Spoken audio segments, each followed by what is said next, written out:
Jadi gue tinggal berdua sama adik gue. Ayah dan mama pisah karena ayah gue berkali-kali ketahuan selingkuh sama cewek yang jauh lebih muda darinya. Dan sejak saat itu mereka nggak pernah lagi kelihatan. Sekarang gue udah kerja, adik gue juga udah kuliah. Kita tinggal di kos berdua deket kampus adik gue. Kadang tetangga suka sampai curiga kita ini orang pacaran tinggal seatap, padahal adik kakak. Adik gue hyperaktif dan cantik. Gak aneh kalau cewek-cewek modelan begini yang jadi paling hits di kampusnya. Gak jarang juga masuk ke akun IG kumpulan mahasiswa cantik. Suatu hari adik gue izin kuliah dan gak pulang tanpa ngabarin. Dia gak biasa begini sebelumnya. Gue coba WA tapi checklist satu. Gue telepon pulsa pun nomornya gak aktif. Malam itu gue khawatir dan cuma bisa berharap dia nginep di rumah temennya, walaupun sebelumnya gak pernah. 48 jam pun berlalu, masih belum ada kabar jelas yang datang dari adik gue. Gue berkali-kali nelpon orang kampus tapi mereka bilang mereka gak tahu. Gue lapor ke polisi dan mereka katanya baru bisa mencari H+5 pelaporan. Jadi selama itu gue berjuang sendirian tanpa bantuan polisi dan tetangga sekitar. 5 hari pun berlalu, gue putus harapan atas kembalinya adik gue. Gue di balkon kos sambil menatap langit, memutar pikiran di kepala gue, apa iya dia kabur karena ngerasa susah tinggal sama gue. Di sunyinya malam terdengar suara mobil datang. Dari kelihatannya sih mobil itu mobil mewah. Mobil itu memasuki gerbang komplek dan mendekati bangunan kos gue. Mobil itu berhenti dan keluarlah seseorang. Gue teriak dari atas balkon,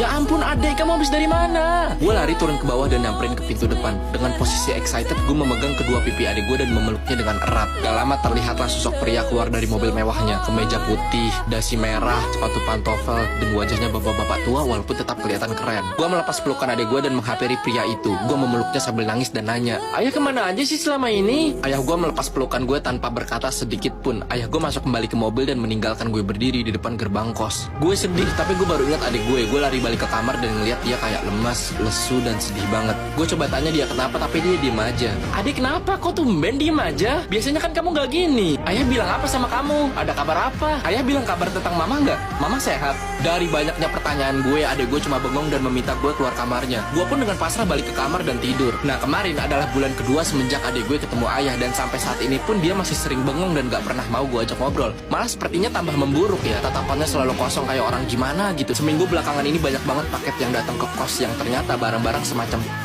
pistol, alat-alat besi aneh gitu. Gue juga gak ngerti itu apa. Gue ngomong dalam hati, nih orang mau apa gimana sih, mana alat-alatnya itu kayak alat-alat operasi dokter gitu. Hari ini gue keluar kota, ketemuan sama teman lama gue yang sekarang udah jadi dokter. Kita ngobrol-ngobrol tentang adik gue ini. Apa adik gue trauma dan harus ke terapis? Apa adik gue habis denger cerita yang buat dia sedih? Apa gimana gitu? Temen gue duduk dengan santai di hadapan gue sambil mendengarkan cerita panjang gue. HP gue geter berkali-kali, telepon dari nomor gak dikenal yang digitnya cuma 31110 kalau gue gak salah lihat. Tapi sengaja gak gue angkat karena kita lagi ngobrol serius. Tatapan teman gue itu makin serius ketika gue deskripsiin alat-alat yang dibeli adik gue kemarin-kemarin. Dia nanya banyak ke gue. Semua alatnya besi. Iya, ada yang bentuknya kayak gunting tapi bukan gunting. Iya, ada yang kayak sendok tapi gagangnya panjang banget. Iya ada. Kok lo tahu semua sih? Dia diam sejenak. Tatapan santainya berubah jadi tatapan serius. Gak lama dia ngomong,